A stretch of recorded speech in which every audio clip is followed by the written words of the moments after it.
Nah ini, kita ini abirus sabil. Sampai ada sebuah hadis Nabi mengatakan apa? Ad-dunya qantarah.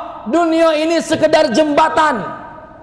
Jembatan dari mana? Jembatan dari kehidupan sementara menuju kehidupan yang sesungguhnya.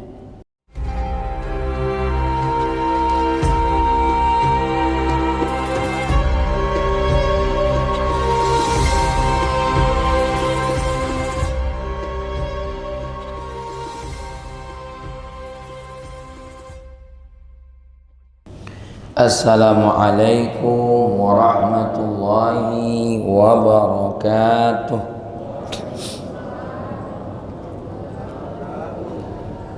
Alhamdulillahilladzi 'allamal insana ma lam ya'lam. Assalatu wassalamu ala nabiyyina khairil anam, ala sayyidina Muhammadin khairil anam wa alihi wa ashabihi al-mutamassikina bidinil Islam, amma ba'du. Qala Allah Ta'ala fil Qur'anil Karim, a'udzu billahi minasy syaithanir rajim, bismillahirrahmanirrahim. Kita baca sama-sama. Rabbi syrah li sadri wa yassirli amri wahlul 'uqdatam min lisani yafqahu qawli. Shadaqallahul azim. Allahumma inna nas'aluka fahman nabiyyin wa hifdzal mursalin wa ilhamal malaikatil muqarrabin. Ya Fattah ya Alim, iftah qulubana futuhal arifin. Jamaah salat subuh Masjid As-Salam yang dimuliakan oleh Allah. Masjid Al-Bari yang dimuliakan oleh Allah Subhanahu wa ta'ala. Kalau di ceramah di As-Salam nyebut Al-Bari, ya. Yalah, minta maaf kepada ketua, agak takut tersinggung loh, ya.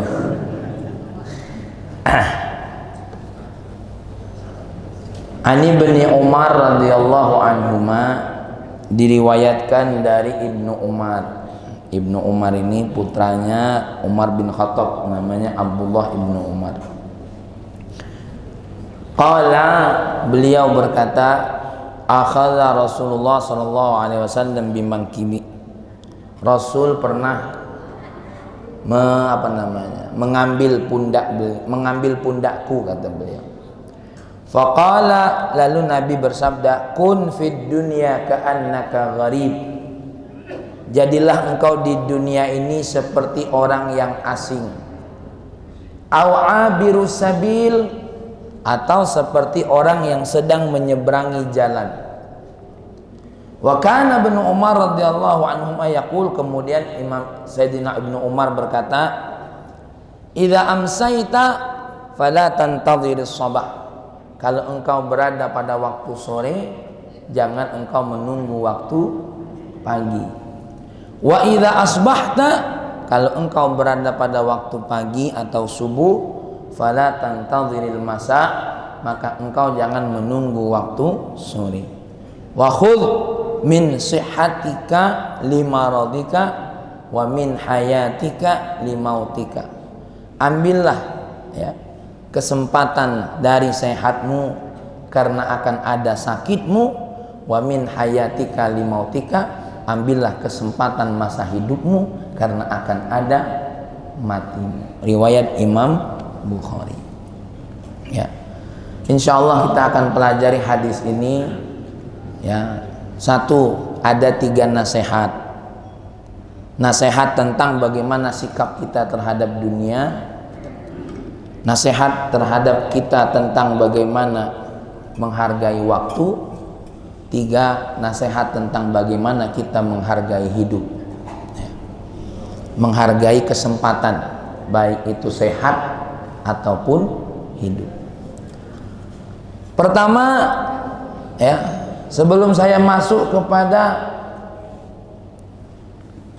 apa yang diterangkan oleh Rasulullah terhadap Ibnu Umar dan apa yang dijelaskan Sayyidina Ibnu Umar kepada kita.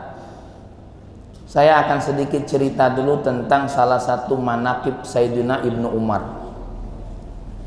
Salah satu sahabat Nabi yang paling kelihatan zuhudnya adalah Abdullah Ibnu Umar.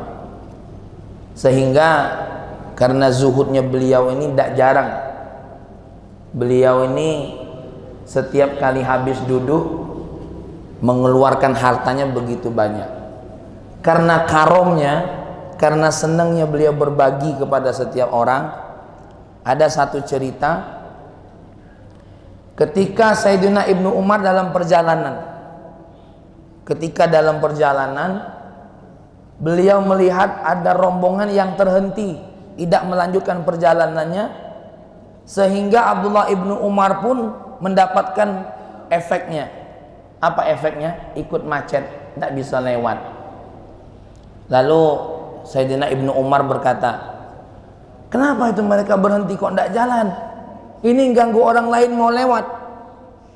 Kemudian salah satu orang yang ikut beliau ngecek apa yang terjadi. Pas dilihat mereka berhenti. Kenapa? Karena di depan, di tengah-tengah jalan atau mendekati jalan itu ada seekor singa. Nah, orang-orang ini takut semua kalau nengok singo. Jangankan singo, dengan rajo singo be takut. Ya. Rajo takut galau rajo singo. Ya. Ini singo. Mereka ngelihat ada singa di tengah jalan, berhenti semua, takut. Tidak tahu kalau Mang Amrullah nengok singo ini takut apa tidak? Ya. Akhirnya Abdullah Ibnu Umar turun. Apa yang dilakukan oleh Abdullah Ibnu Umar? Jalan sendirian mendekati singo tadi. Kemudian singo tadi diambil kupingnya, dijewer oleh Abdullah Ibnu Umar. Ya. Dijewer. Maka jangan sok ego kalau ada yang cak sebelum Abdullah Ibnu Umar. Ustaz Ali jangan cak kiawan. Melum pacak nyewer telingo singo. Ya. Jangan merasa gagah. Abdullah Ibnu Umar, ya, ibu-ibu, ngambil telingo singo tadi, apa kata beliau? Minggir, wong nak lewat. Dijewer, diusir pergi. Itu salah satu manaqib Abdullah Ibnu Umar. Kenapa? Karena tidak ada yang ditakuti oleh beliau kecuali apa? Allah Subhanahu wa ta'ala. Kita ini jangankan dengan singo, ya, kurang duit baik takut, nengok bini baik. Tapi bukan yang di sini, bukan. Kalau kata Nek Rahman, bukan takut, ngecik ke bala. Ya, ya, kata Nek Rahman apa? Ngecik ke bala, kata beliau. Ya, tuh Abdullah Ibnu Umar, bapak-bapak, ibu-ibu, ngambil telingo singo. Dari mana cerita itu? Dari kitab yang sama yang kita baca, kitab Al-Jawahirul Lu'lu'iyah, ketika menjelaskan kalau tidak salah hadis yang nomor 2 ya dalam kitab ini tentang sedikit manaqib Abdullah Ibnu Umar. Jadi kita ini jangan galak mencaci sahabat Nabi kita Muhammad sallallahu alaihi wasallam karena mereka punya kemuliaannya sendiri-sendiri. Berbicara tentang nasihat yang pertama sebagaimana Rasulullah sampaikan kepada Abdullah bin Umar, "Hei Abdullah bin Umar, jadilah engkau terhadap duniamu seperti engkau orang yang asing." Bapak Ibu, kalau orang yang asing, bagaimana kalau kita baru datang ke satu tempat? Contoh, bapak-bapak baru pertama kali berangkat umroh atau haji. Apa perasaan wong yang asing itu? Pasti jago hati-hati. Namanya kita wong asing nih hati. Apa lagi Pak orang yang asing tuh?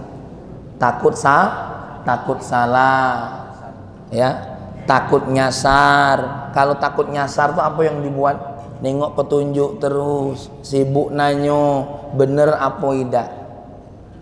Maka kita di dunia ini harus hati-hati, harus jago-jago, harus banyak tanya, harus lihat panduan-panduannya.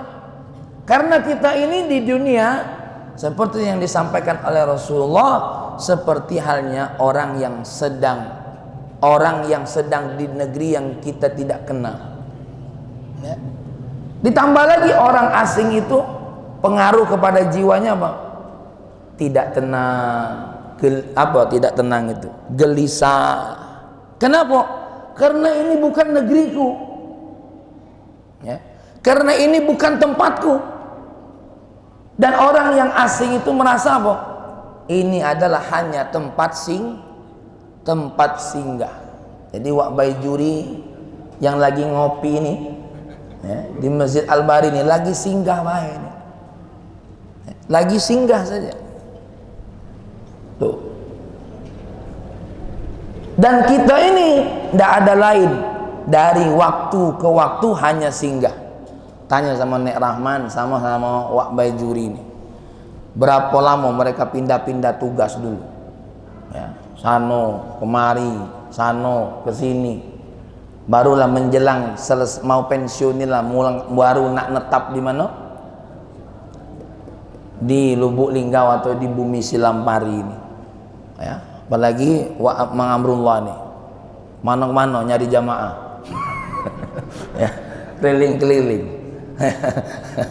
Ya, bolak balik sana, apalagi mape, ya, ke sana kemari banyak cerita, ya. Mang tak berani mak itu pula berapa lama dulu di Mekah, ya, sama cak wong ada wong dari mana wong, dari Banten, apa gawe jualan cabai.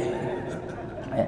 Kalau nak nengoknya tak wong lama di Banten dikira lah masa ilmu, tak tahunya apa, ya, banyak nimbang cabai. Nah, ala kulli halin keliling kemana-mana. Apalagi Ustaz Ali ini asal usulnya bukan dari di sini beliau ini, ya, wong Begoyot beliau ini, Palembang. Muter kita ini orang gharib, orang asing. Maka Bapak Ibu, karena kita ini berada sebagai orang asing, jangan tenang-tenang di dunia ini seolah-olah apa kita tidak bakal pindah lagi dari sini. Dah. Makanya menyadarkan kita, hei Abdullah bin Umar, bukan dunia ini tujuanmu. Kamu di sini hanya seperti orang asing saja. Bukan ini tempatmu. Allah ciptakan engkau sebagai apa? Sebagai orang asing saja di dunia ini. Buktinya apa? Kita ketemu dengan wong asing juga. Istri kita tuh wong asing. Entah dari mana beliau. Ya. Tahu-tahu ketemu.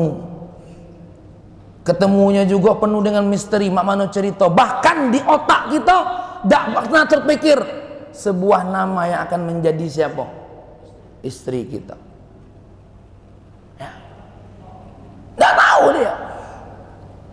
Apalagi saya tengok tuh santri yang baru masuk, yang namanya wong asing itu, karena baru masuk pondok bawaannya apa? Takut, nangis, ya, sedih.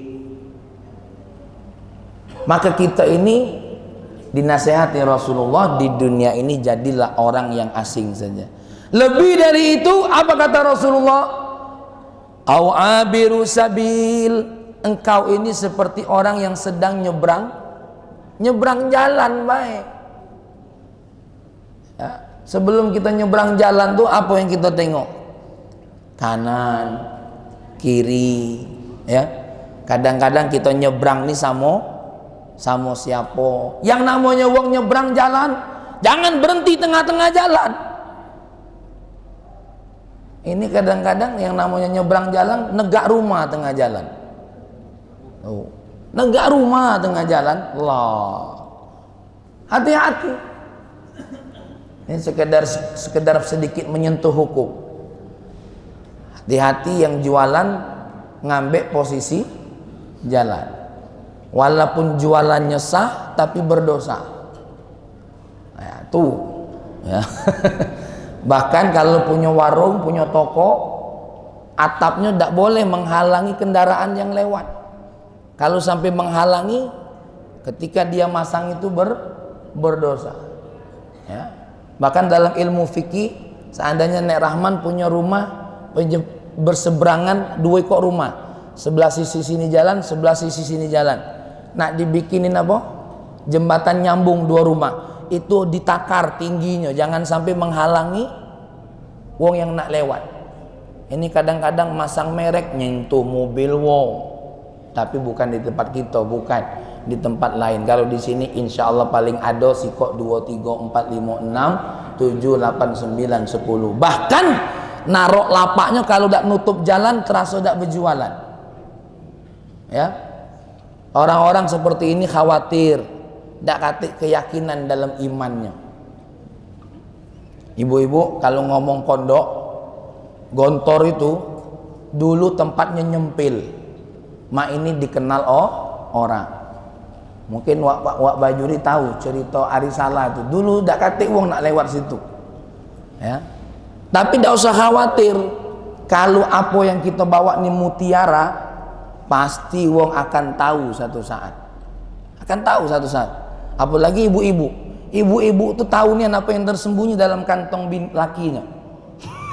Kenapa? Ada mutiara di situ. Minimal ada kresek-kresek. Makanya walaupun sedalam apapun kantong lakinya, terus dicarinya. Ya, tuh. Ya tidak perlu nampak ego duit itu kan. Disembunyikan be tahu. Makanya bapak-bapak pernah satu suami lagi ngopi, ya dak, bininya nanya, "Kak, ini duit apa?" "Duit sial," lakinya. "Kok bisa?" "Iya, lah disimpan masih ketahuan."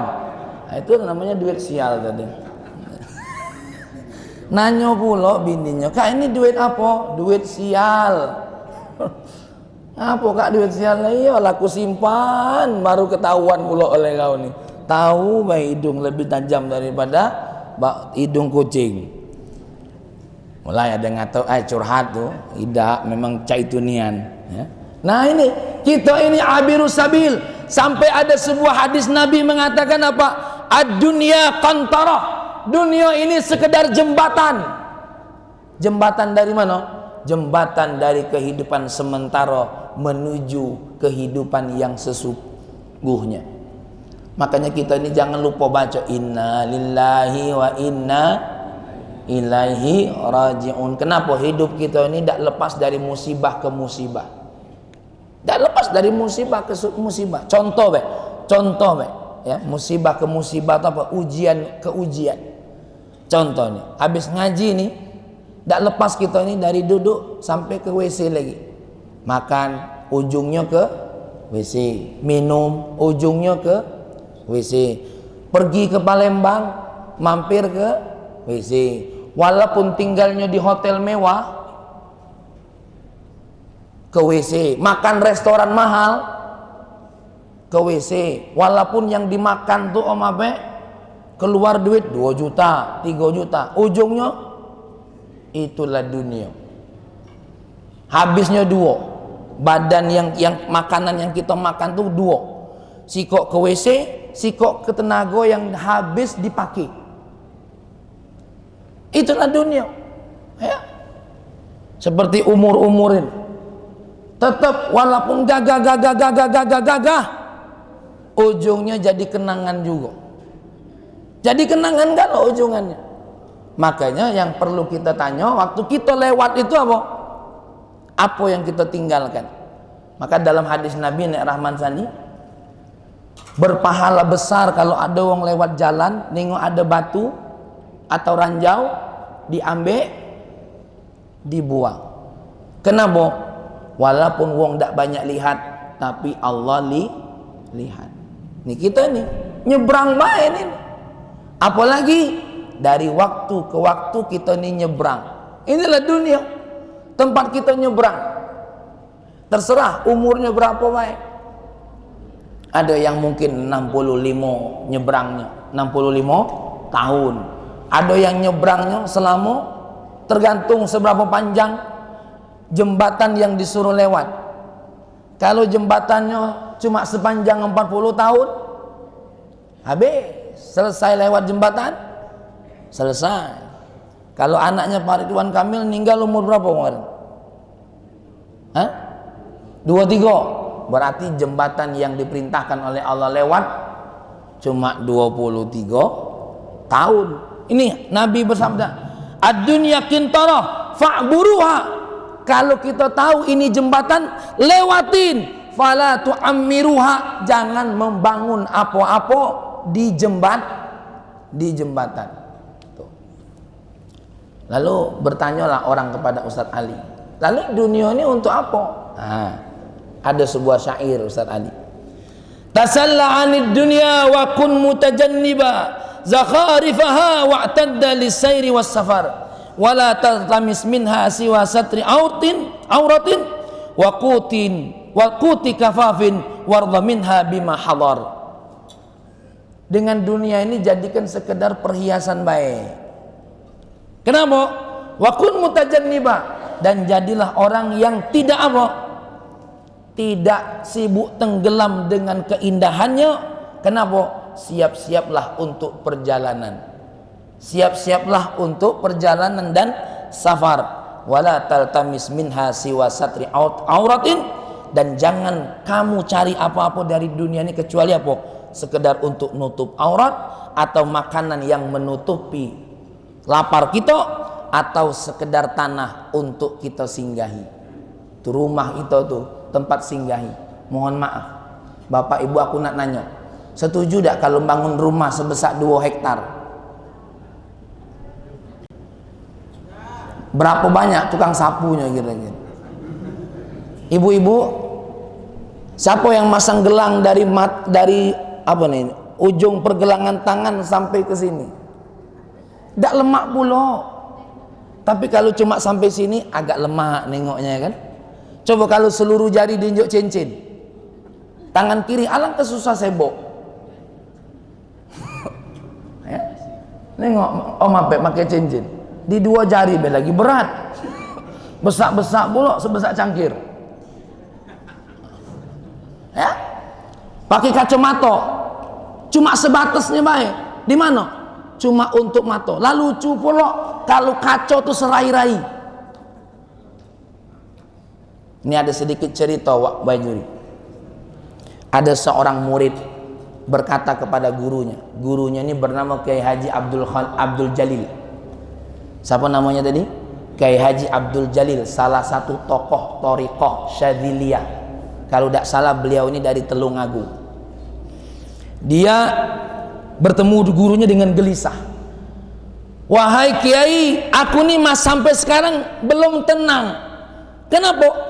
Aku belum mantap. Apa dia makna zuhud itu, apa dia? Kiainya bingung nak nerangkannya cak mana. Ya sudah, sini. Sebelum aku jawab, itu WC coba tengok baknya. Ditengok oleh muridnya tadi. Kosong galau Kiai. Ya sudah, kalau kosong aku minta tolong kau isikan sampai penuh. Siap Kiai. Kuat tak? Kuat Kiai. Karena aku nak dapat jawaban. Wah, semangat dia. Ngisi bak tadi sampai penuh Ustaz Ali. Ya, menjelang maghrib, Kiai alhamdulillah sudah selesai. Capek nian Kiai, tapi semangat pengen dapat apa? Pengen dapat jawaban. Ya sudah. Sekarang kau mandi di WC yang kau isi tadi. Siap Kiai. Dan habis maghrib ketemu dengan aku. Baik Kiai. Semangatnya mandi luar. Ingat ya, mandi sebaik mungkin. Siap Kiai. Pokoknya mandi harus lebih hebat dari biasanya. Siap Kiai. Mandi bersabun, bersikat gigi, pokoknya sampai pakai minyak wangi itu berulang kali saking nak temu dengan kiainya tadi. Habis maghrib depan rumahnya kiainya bilang, sudah siap, sudah masuk, sudah mandinya, sudah. Tadi bak isi penuh tak bak? Isi penuh semua. Sekarang saya tanya, waktu kau mandi tadi habis tak isi bak itu? Tidak Kiai. Nah, itulah zuhud namanya. Kenapa? Isi bak sebanyak itu kita tak makinya galau. Hah? Tidak makinya galau. Wong lain juga makinya. Ya. Nek Rahman nyari rezeki, Ustaz Ali nyari rezeki, Mang Tabrani nyari rezeki, tak juga makinya galau. Siapa makinya? Istri, anak-anak, keluarga kita, dulur kita. Maka kita dengan dunia ini tak katik lain cuma maki secukup. Ibu-ibu ada berapa telkung di rumah? Ada sekali pakai 4-4-nya dipakai. Ya, aku yakin Ustaz Ali punya koleksi peci. Tidak dipakai galau tumpuk-tumpuk sampai pucuk kepala. Ya, apalagi koleksi cincin. Banyak beliau. Tidak dipakai galau. kita cuma punya 10 jari, kita punya sampai 60 sampai 50. Alangkah lucunya kalau kaki lah pakai batu cincin pula. Kuping kita cuma 2, makanya alangkah keserakahannya orang pakai anting-anting dari ujung kuping ke ujung kuping. Subhanallah. Maka ibu-ibu ini dimuliakan oleh Allah, sehebat apapun kita ngumpulin dunia ini, tidak akan kepake galau. Kadang-kadang terpakai untuk apa? Untuk hal yang lain. Makanya dengan dunia ini, dari sini kita belajar, pakai secukupnya, sisanya apa? Jadikan jalan ibadah. Kemarin ada orang nak umrah, cuma takut-takut dia, takut kaget modal, takut ini. Jika timbang-timbanglah dulu. Kalau aku boleh nanya, kalau kamu berdua suami istri punya duit 50 juta, 50 juta ini untuk pesta, habis tak semalam bu? Habis tak semalam? Habis. Tapi kalau kamu punya 50 juta, berangkat berdua haji atau umrah, habis tak duitnya? Habis. Tapi nilainya habis tak? Tidak sampai akhirat. Bapak ibu nih pagi hari nih ngeluarkan duit 100 ribu, habis duitnya, tapi nilainya sampai kemana? Maka bapak-bapak, kita semua ini yang punya keluarga, memberikan apa? Memberikan segala sesuatu kepada orang-orang di sekitar kita, itu habis jumlahnya, tapi nilainya di sisi Allah dah habis. Nih dunia nih, kita habisi segala isi dunianya, dari Senin ke Senin, dari Senin ke Senin. Makanya bapak ibu, waktu ini akan terus berputar, habis, tapi ingat ditanya oleh Allah kayak gitu. Nah ya, saya sedikit ringkas. Makanya kalau ketemu sore, jangan nunggu subuh. Kalau ketemu subuh, jangan nunggu sore. Aku baca Quran lagi sore. Jangan. Subuh nih maca walaupun cuma 10 ayat. Aku nak sedekah gek siang. Jangan. Wong masih ketemu subuh. Sedekahlah subuh-subuh ni lah. Ni yang ngenjuk kue ni. Ini ngamalkan hadis. Apalagi ngebungkusi ustadznya. Lebih mantap lagi. Tuh, subuh ketemu sore, jangan nunggu besok. Sempatkan. Aku nak solat sunnah qobliyah maghrib. Cak mana kalau besok maghrib be? Jangan, mumpung ketemu. Mumpung ketemu. Apalagi kita ini punya sehat. Ini kadang-kadang mohon maaf, ada orang ajalah nunggulah tua.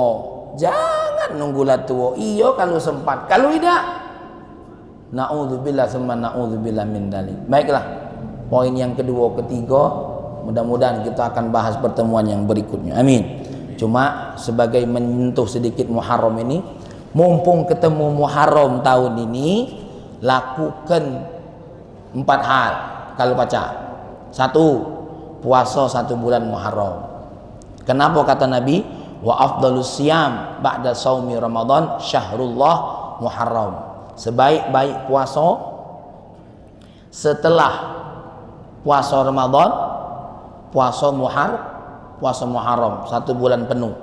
Kalau kuat, ini riwayat Muslim. Kalau kuat, kalau tidak kuat, ya puasa Asyura, puasa tanggal 10 Muharram. Riwayat Imam Ahmad dari Abi Qatadah, disebut dalilnya. Kaget dikira dak kate dalil. Ustaz abal-abal dak kate dalil. Ini bukan abal-abal, ada dalil.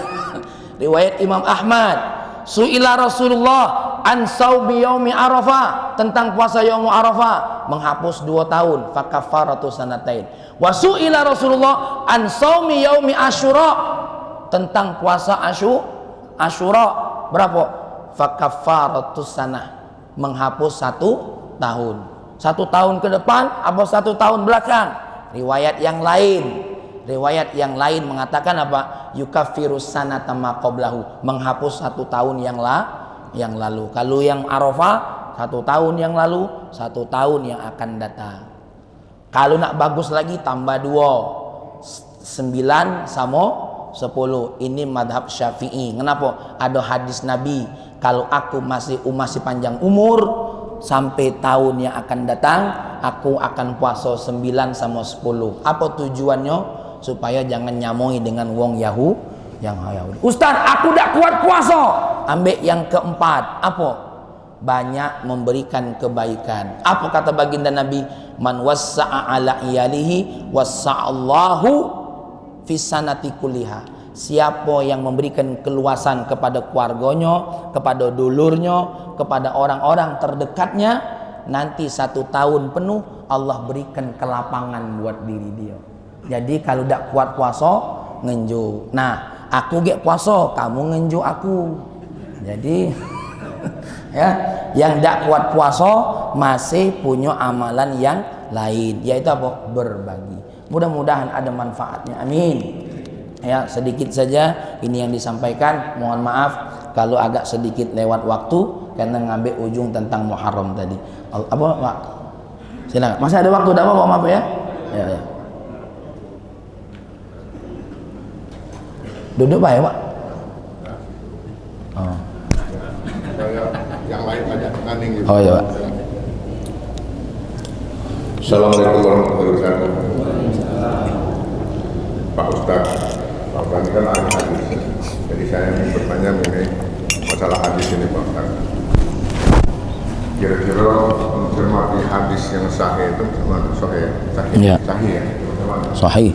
Karena kita mungkin semuanya pernah mendengar kalau kakek kita meninggal, yang pertama kamu disahkan masa sholat.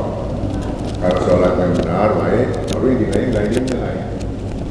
Nah, memang kalau tidak ya. Sedangkan saya ini termasuk sering buka YouTube, masa YouTube persat ini. Nah, jadi di situ ada pendapat yang mengatakan tidak seperti itu katanya.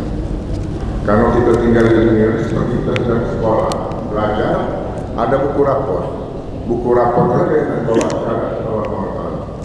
ada nilai, katanya nilai apa namanya itu, sholatnya nilai, ada nilai zakat, ada nilai fitrah, ada nilai berbuat baik, ada nilai haji, umroh, berbakti pada keluarga, semua berbuat baik itu ada nilainya. Yeah. Nah kayak dipukul rata.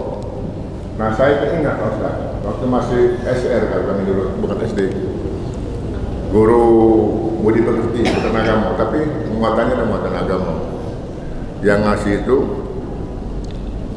kebenaran neneknya Ustadz Nilainya Haji Muhammad Thoyib. Dia mengatakan setelah Rasulullah meninggal itu ada seorang yang gencar sekali menulis hadis palsu. Benar atau tidak, namanya itu Abdullah bin Salam. Nah jangan-jangan ini kerjaan dari itu. Jadi dari YouTube yang baca itu, pokoknya sholat, yang lain terus kita kerjakan semua berbuat kebaikan. Jadi baca Allah. Jadi yang ada pun, bagi sholat kita ada usul, nah sudah, apa-apa itu ya. Burung udah sedekah, burung yang itu namanya itu, demikian. Terima kasih. Assalamualaikum warahmatullahi wabarakatuh. Waalaikumsalam warahmatullahi wabarakatuh. Baik, Abdullah ibnu Mubarak, lagi panjang jawabannya. Pertanyaan ini nak minta 1 SKS ini Jo. Abdullah ibnu Mubarak berkata, al-isnadu minad din, sanad itu bagian daripada agama. Laulal isnad laqala man syaa ma syaa. Yang namanya sanad itu bagian daripada agama. Urusan agama harus dengan sanad. Kalau tidak ada sanadnya, orang akan berkata apapun sekendaknya. Contoh, aku mengutip omongan Wak Baijuri, padahal Wak Baijuri tidak ngomong. Tidak boleh. Apalagi dalam surah Al-Hujurat, di mana Allah Subhanahu wa taala berfirman, "Ya ayyuhalladzina amanu in ja'akum fasiqum binaba'in fatabayyanu." Kalau datang seseorang fasik, ya, ahli dosa, ahli fujur, ahli bohong, membawa satu berita, maka pastikan berita itu. Takut-takut kita dibodohinya. Abdullah ibnu Umar pernah mendengar Abu Hurairah berkata satu hadis, Lalu dipegang lehernya Abu Hurairah. Wahai Abu Hurairah, kalau engkau tidak mendatangkan 2 saksi, kupenggal lehermu. Abu Hurairah langsung bawa 2 orang saksi. Apa yang disampaikan oleh Abu Hurairah benar kalau itu dari Nabi. Baru dilepaskannya. Kenapa? Harus hati-hati. Makanya Imam Malik 4 tahun nulis kitab Muwatta, isinya 40.000. Imam Syafi'i ngapalnya 9 hari. Ngumpulkannya 4, ngapalkannya Imam Syafi'i. Tapi Imam Syafi'i bukan Imam Baijuri, bukan. Imam Syafi'i ngapali 40.000 hadis tadi berapa? 9 hari. Kita ngapal surah Al-Adiyat dari kelas SD nggut mah ini dah hafal-hafal. Cuma 1 surat yang isinya cuma berapa ayat. Nah, kulhu itulah yang alhamdulillah masih lengket nggut mah ini. Nah, sanad ini harus. Sanad ini harus. Dan kita subhanallah punya ulama-ulama yang jujur. Imam Bukhari, Imam Muslim, Imam Abu Daud, Imam Nasai, ya, Imam Ibnu Majah, Imam Ibnu Hibban. Mereka semua menulis hadis dengan sangat menjaga sanad. Inilah salah satu ciri Ahlussunnah wal Jamaah. Dia menjaga sanad. Ada kelompok-kelompok yang kalau dari sahabat tertentu dia tidak mau terima. Dari Abu Hurairah dia tidak mau terima. Dari Abdullah bin Mas'ud dia tidak mau terima. Ada itu kelompok-kelompok seperti itu. Ya, saya tidak sebut dulu namanya, kaget, ada babnya ngajinya. Nih, maka sanad ini bagian penting. Nah, salah satu sanad yang qawi dalam kitab hadis itu salah satunya ditengok dari apa? 1, orang yang meriwayatkannya nih ada adlun. Apa adlun itu? Yang tidak pernah berbuat dosa besar dan tidak sering melakukan dosa kecil. Ditengok nih periwayatnya. Makanya Imam Bukhari pernah ada seseorang yang kepengen dia ambil hadis dari dirinya, dia ngecei binatang peliharaannya. Dia miara kambing, dia panggil dengan caranya, dipanggil, itu cara dia nak ngenjuk makan. Cuma dia manggil, dia nak ngenjuk makan, cuma nak ngitung kambingnya masih utuh apa tidak.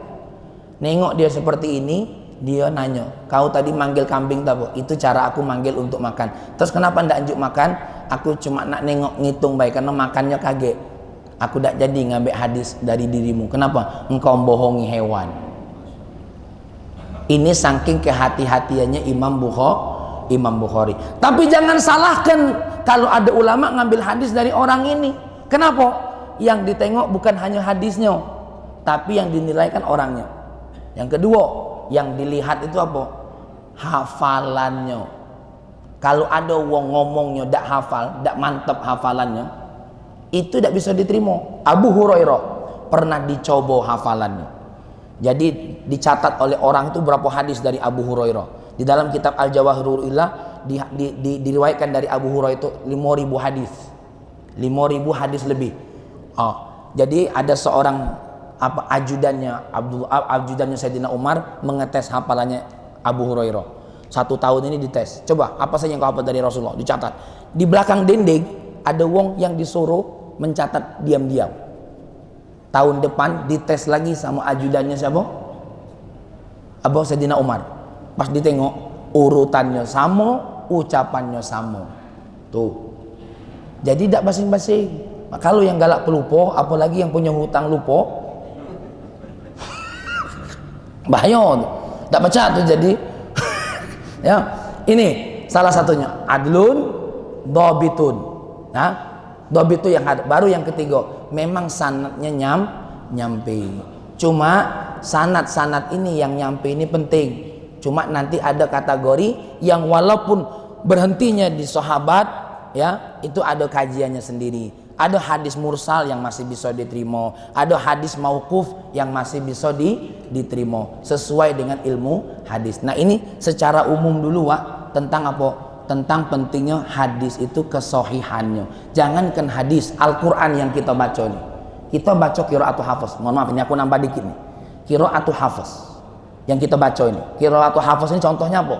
Tidak banyak yang aneh-aneh. Bismillahirrahmanirrahim. Cuma ayat itu. Surat Yusuf apa Yunus? La ta'manna. Ismam. Ada di situ. Ada saktah 4 tempat. Sata 4 tempat. Ini Hafsah.